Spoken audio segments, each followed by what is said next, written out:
Onisport avec Decathlon pour rester au cœur de l'actualité sportive locale.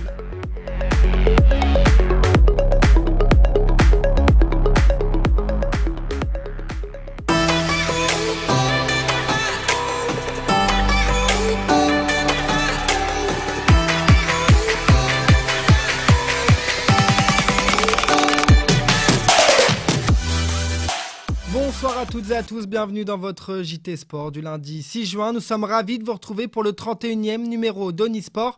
Au programme aujourd'hui, du rugby et la victoire du Stade Rochelais. Un mot de basket avec ici aussi une victoire pour le Stade Rochelais Basket. Cette semaine, un portrait d'un jeune boxeur très prometteur. Et enfin, un focus sur le défi un peu fou des nageurs sauveteurs de la SNSM. C'est parti pour le récap du week-end. On débute ce journal avec le rugby. C'était la dernière journée de la saison régulière de Top 14. Les champions d'Europe se sont déplacés sur la pelouse de Lyon, également vainqueurs de la Challenge Cup. Et non sans difficulté, les Rochelais se sont imposés 29-26 grâce à un banc de folie. Une victoire qui s'est essentiellement construite en seconde période.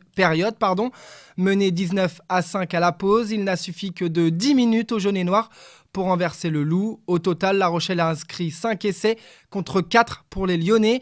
Bosch, Sclavier en première période, puis Favre, Antonio et Botia se sont illustrés côté Rochelais. Au classement final de ce top 14, le Stade Rochelais termine à la 5e place à égalité de points, 71 avec le Toulouse, 4e. La bonne opération est pour Castres qui prend la tête du championnat et se qualifie directement pour les demi-finales avec le MHR.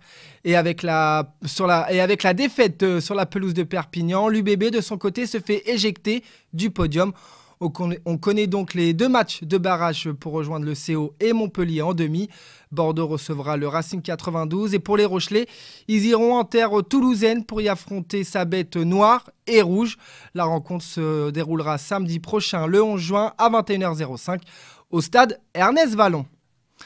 On enchaîne avec le basket. Le Stade Rochelais Basket jouait son match aller de la finale des playoffs de National 1 sur le parquet de Mulhouse vendredi dernier. Et que ces jaunes et noirs-là sont fous et nous font plaisir. Les Rochelais se sont imposés 82-78 et mènent désormais un match à 0. C'est à l'usure que les Maritimes ont réussi à se défaire du piège du MBA. Mention spéciale pour Keith Wright, une nouvelle fois auteur d'une performance XXL. L'Américain termine meilleur marqueur côté Rochelais avec 20 points. Une rencontre âpre, dure sur l'homme et de très haute intensité.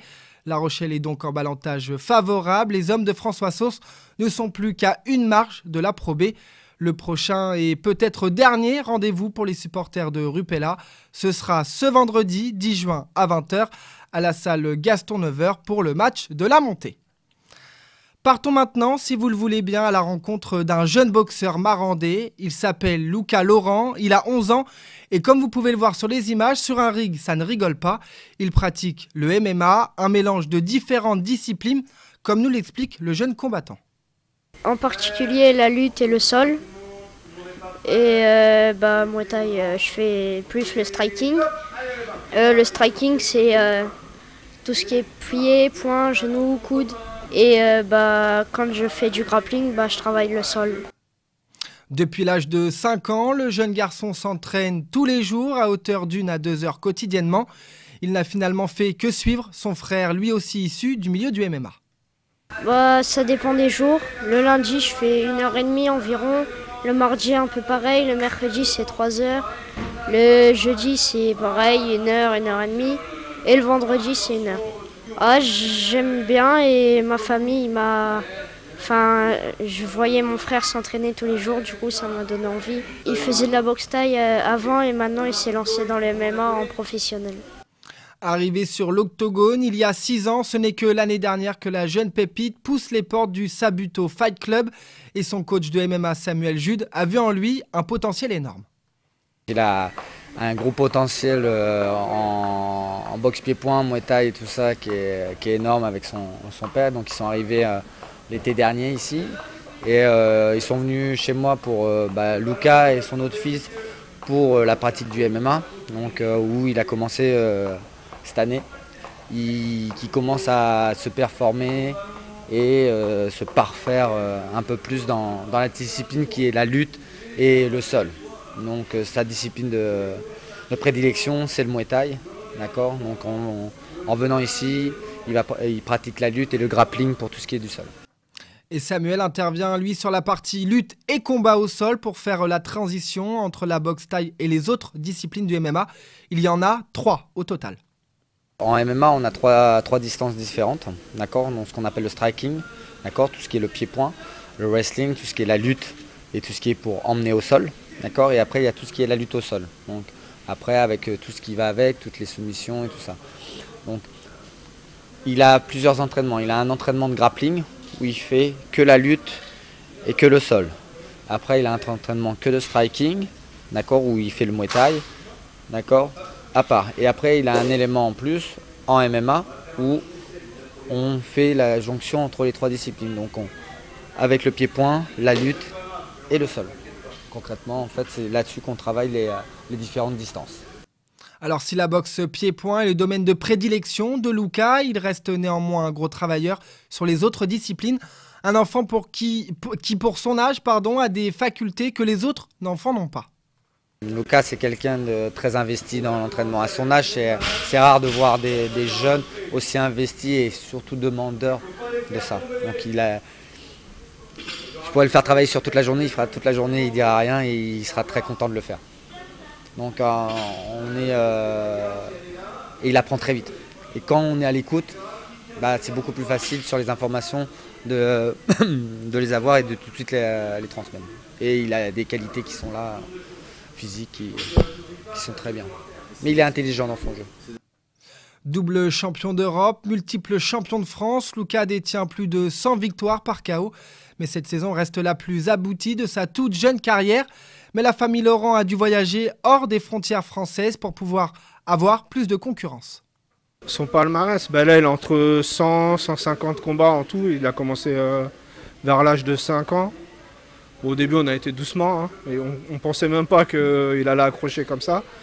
Et puis voilà, après il a gagné sur plusieurs fédérations, plusieurs disciplines. En kickboxing, K1, Muay Thai. Il a fait champion de France, champion régionaux. Et là,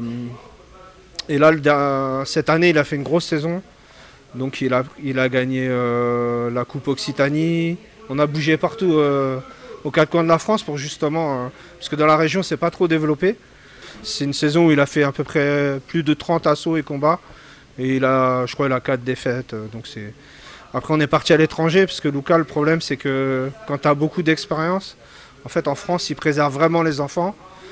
Mais il prend plus d'avertissements que de... Et les petits, c'est pas...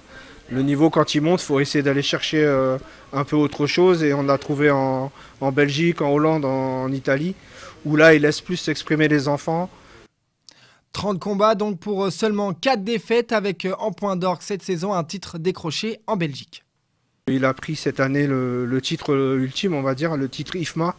Donc c'est la fédération internationale. Actuellement, il y a l'équipe de France qui est à Abu Dhabi et qui dispute les championnats du monde IFMA.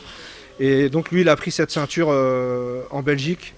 Voilà, il a rencontré un Hollandais, un Allemand et un Belge. Et voilà, c'est lui qui a pris la ceinture. C'est le plus gros cette année. Il a pris aussi une ceinture européenne à Gênes. Il a boxé le champion de Roumanie et voilà, pareil, il a gagné. Explosif et puissant, Luka est à l'aube d'une carrière prometteuse. Toutefois, à seulement 11 ans, rien n'est encore gagné. Le chemin à parcourir reste long, mais le Marandais est peut-être la prochaine pépite du MMA tricolore. Un enfant qui sera sans doute à surveiller de près. Un mot d'escrime à présent. Ce week-end avait lieu à Cabriès, dans les Bouches-du-Rhône, les championnats de France de N1 et N2, épreuves individuelles hommes et femmes pour les moins de 17 ans. Cette compétition sélective a clôturé la saison sportive 2021-2022 pour cette catégorie. Et 3 escrimeurs du cercle d'escrime Rochelet étaient sélectionnés pour ce championnat de France. D'abord en National 1 avec Angèle Sanson qui termine à la 16e place. Dans la catégorie inférieure en N2, Dorian Lechat finit à la 31e position. Et enfin, toujours en National 2, mais du côté des garçons, cette fois, la performance du week-end est pour Samuel Bazé-Germier qui devient vice-champion de France des moins de 17 ans.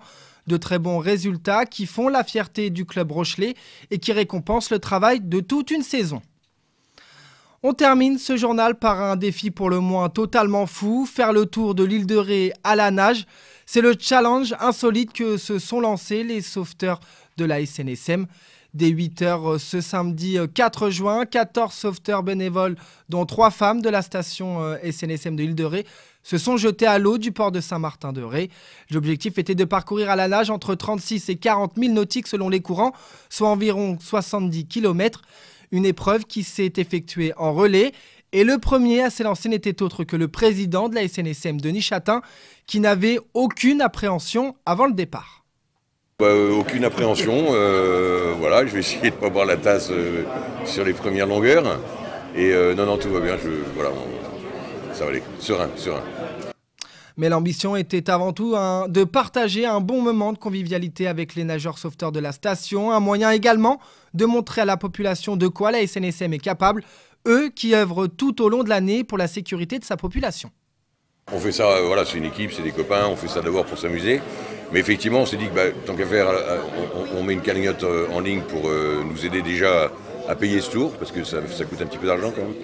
Et puis pour s'il y a des bénéfices, si on trouve un peu plus d'argent, ça nous paiera ce que j'expliquais tout à l'heure, la réparation du moteur qui a claqué là, il y a 3 semaines. Et parmi les 14 relayeurs, le doyen de la station, Laurent, qui est parti pour la 2e heure de ce défi. Un challenge qui paraît fou, mais pour eux, pas du tout. Ils s'entraînent tout au long de l'année. Oui, c'est un pari, mais on a fait des entraînements pour. Je me suis testé avant quand même, parce que vu mon profil, certains ont pensé que j'étais un peu fou. Mais non, les entraînements ont été convaincants, donc il n'y a pas de problème. Et puis je suis un des plus anciens de la SNSM, et il fallait participer. Et avant le départ, lui non plus n'avait aucune appréhension à mouiller le maillot malgré le climat. Mouiller dedans, mouiller dehors, c'est pas bien grave. On est habitué à ce genre de météo. Le plus compliqué, c'est le vent et le courant pour nous, quoi. La houle, le ringue et tout ça. Mais pour l'instant, la mer est plate. Donc comme je suis le 2e partant, impeccable pour moi, les autres iront galérer. Un défi qui s'est terminé dimanche aux alentours de 14h pour le dernier relayeur. Mission accomplie et défi réussi haut la main pour les sauveteurs orange. On se quitte cette semaine sur ce défi aussi fou qu'insolite de la SNSM. Nous, on se retrouve lundi prochain pour un nouveau numéro d'Onisport tout aussi passionnant. En attendant, portez-vous bien et merci de votre fidélité.